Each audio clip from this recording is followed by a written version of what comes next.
Hey everyone. So now that we're going back to vanilla for a little bit, I figured I should give some final thoughts on the FORGEMASTER add-on.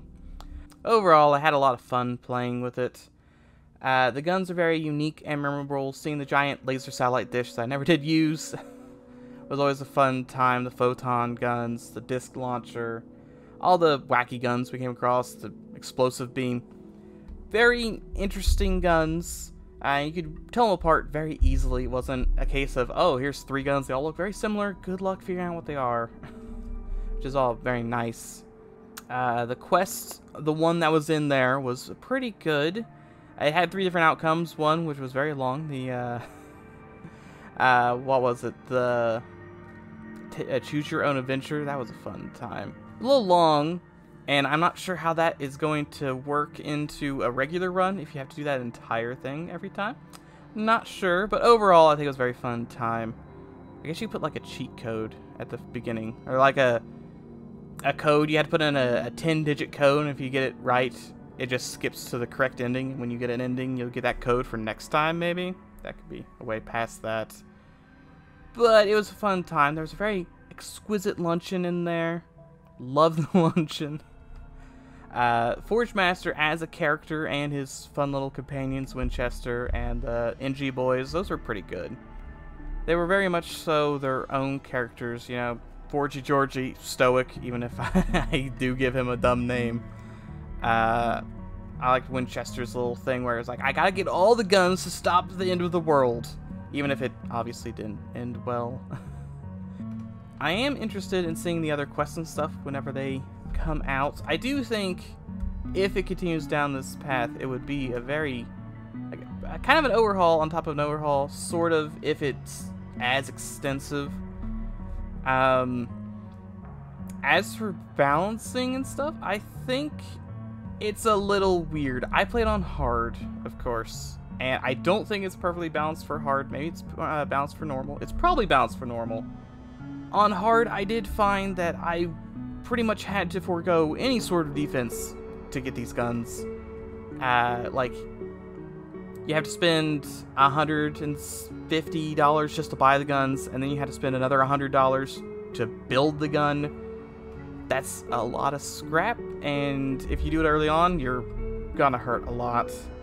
I'm not even sure if it's possible to buy the max flak upgrade. Maybe it's not intended for you to do that, I don't know.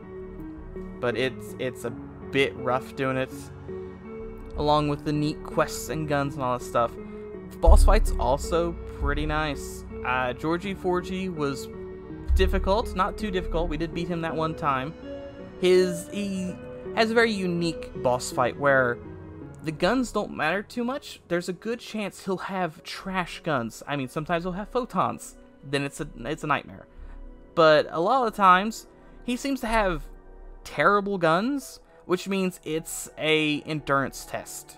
Can you survive his drones long enough that you can deal, I think you need to deal like 60 damage to him, because he's got 10 crew, they can all heal 3 each, so yeah, like, they're about 60 damage. And it's a really interesting fight. There's not a lot of fights where, oh, you're mostly concerned about these two robots that just keep boarding and lighting fires. If you have the fire suppression, it's probably not that big of an issue, but I didn't that one time. And it really was a struggle, but it was very worth it afterwards to get the, they were like weird dimensional weapons. I don't even remember what they were, but they were neat and had a lot of effects that it was only on that one drone, whatever it was. I think it was a drone. Along with that, the Winchester fight's very interesting. The fact that it just sends all of the drones. The resistant rooms are a little annoying, but they are boss fights. You can't just make them pushovers, and I do think they were adequately difficult. If you know what you need to bring beforehand, they're not too bad. I don't think any of them measure up to Sylvan. He's still, you know, a bit crazy with his 8 billion lasers. But I do think they were hard enough to not be, oh, I should just fight him now. I had to make the conscious decision, oh, we need to prep for this boss fight. And the one run we didn't show is when it went all terribly. I do think one of the better things was the rare augments. They were like perfectly rare. I saw them 3 or 4 times maybe, and they're really good augments. I don't think I ever bought one.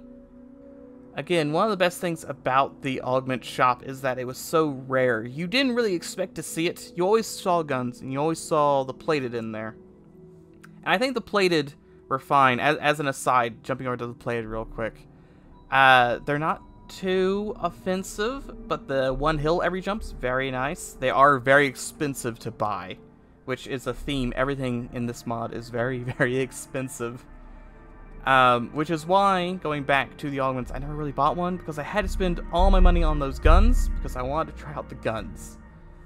And it's a little interesting, because that's kind of what you want your mod to be centered around, right?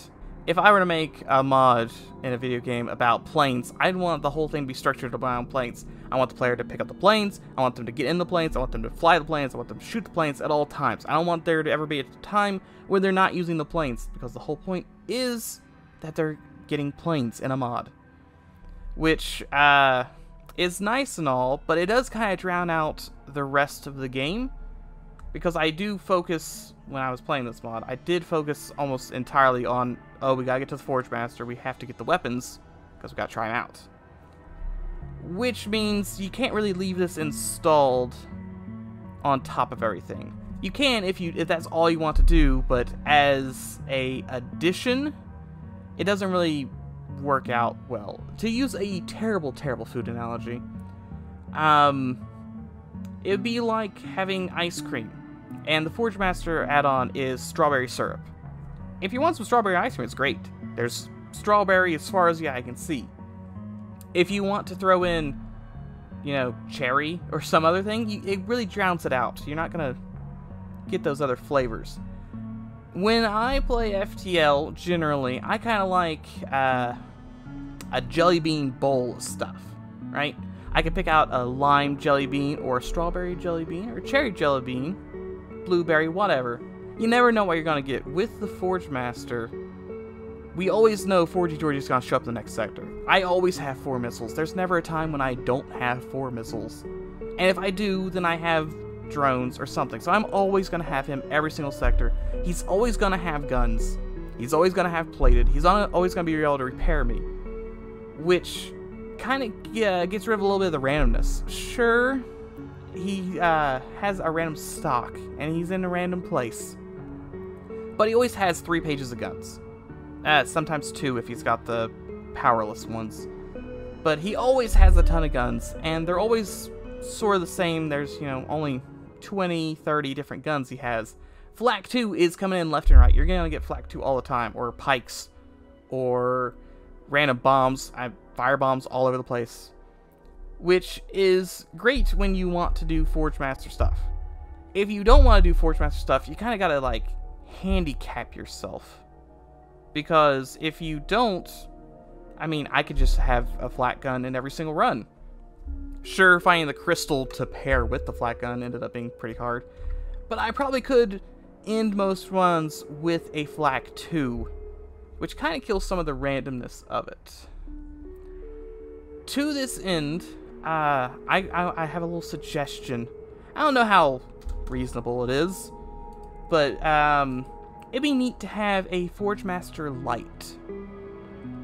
So you can keep the FORGEMASTER mod the same, because, you know, when you want to have strawberry ice cream, you want to have that strawberry ice cream. But if you want to have it like an add-on sort of dealio, but I think it'd be neat to have a kind of like a light version of the 4G Georgie. To go back to the jelly bean bowl, I would like to add in strawberry jelly beans into the bowl. I don't want them to all be strawberry jelly beans. I just want some strawberry jelly beans.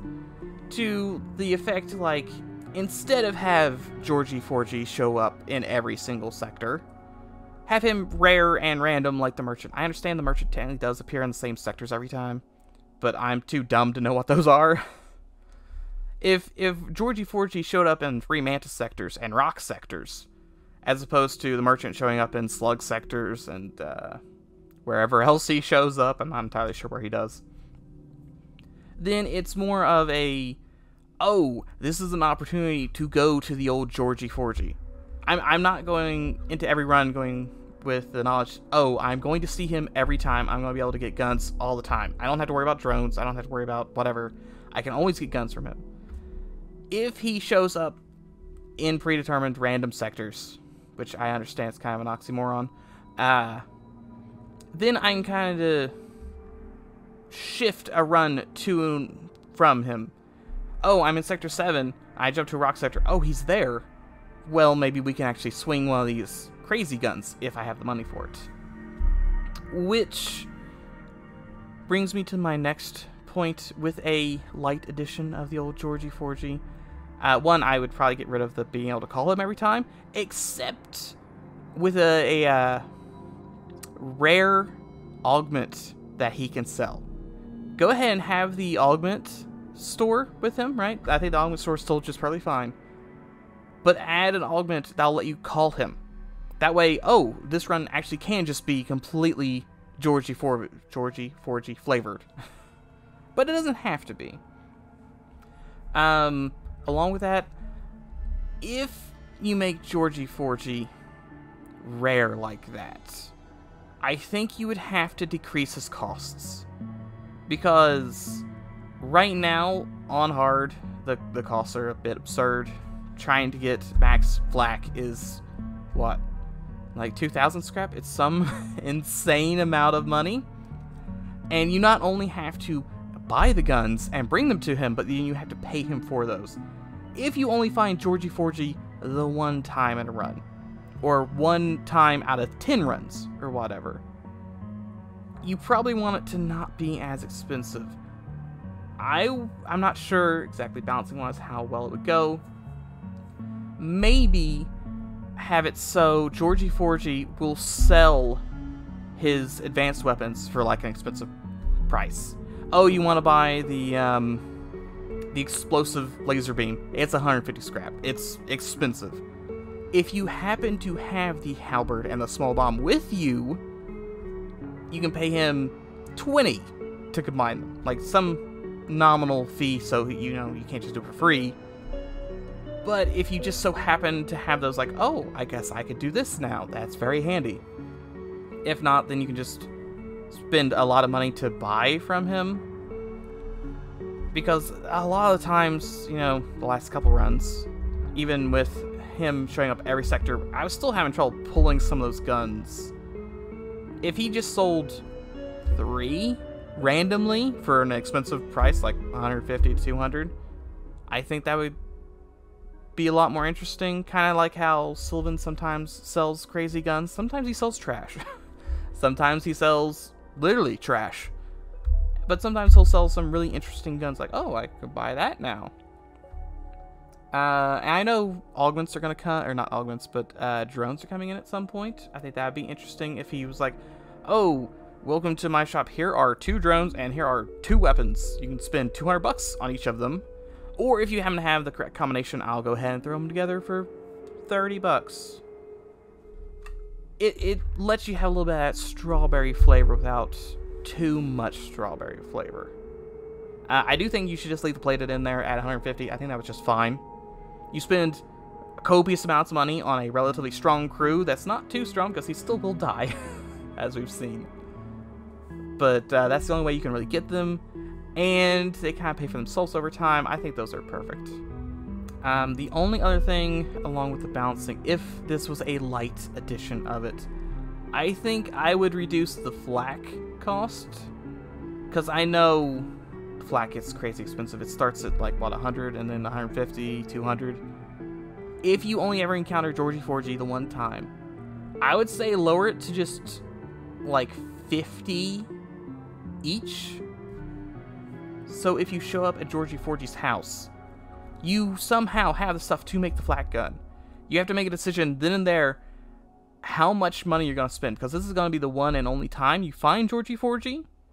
So it's going to be the one and only time you can upgrade the flak gun. So, well, I have, you know, 150 bucks. I'm going to spend every dime getting the flak gun as good as possible, because this is the only opportunity, right? Because there's no way you're going to be able to come back here 2 sectors later and have 800 scrap. It's not going to happen.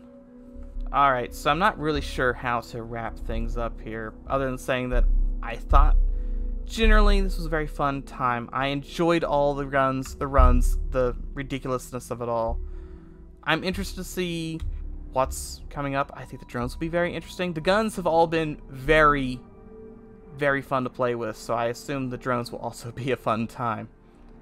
Along with that, the quest, the one quest that there was fun, and the text adventure ending leaves a lot of questions on the table. I'd like to see where that goes and how they're going to deal with it.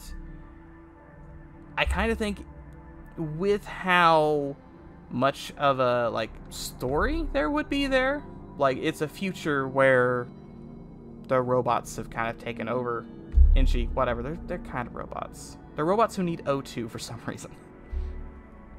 But in a, like, galaxy where they've taken over, I could kind of see that being its own mod on top. I don't think one sector would do it justice. I think you would need, like, 8 sectors. I'm not really sure how you would do that, but it would be an interesting, like, a total conversion on top of a total conversion. I guess, again, you could do, oh, if you have the FORGEMASTER mod installed and you've done one of those runs before, you could have an option at the beginning of a run to put in a code, or I guess maybe with how the judges work, it might be able to just be stuck to your save file, maybe. And if you had done that ending, the next run would just start Sector 1, but you're in, you know, secret lands. I'm not entirely sure. I guess it would have to, like, jump you immediately to somewhere. Because I don't know if you can just replace sectors. I think you'd have to have, like, predetermined sectors that you would jump to. I don't know. I'm sure they've got all kinds of plans. With how nice this, like, early version is, I'm very excited to see what comes next. So we'll probably check that out. Maybe not when it immediately comes out. I'm not sure how much they're planning on doing. I'm also not sure when it's coming out. But we'll definitely jump back through this mod again. I had a lot of fun. I would like to see, again, this is just kind of me being a bit selfish, I'd like to see a light version where I can have this mod installed at all times, but it's not the focus. Again, I want my I want my bowl of jelly beans, even if it is extremely selfish. Probably shouldn't ask for the bowl of jelly beans, but I want them. I just want them.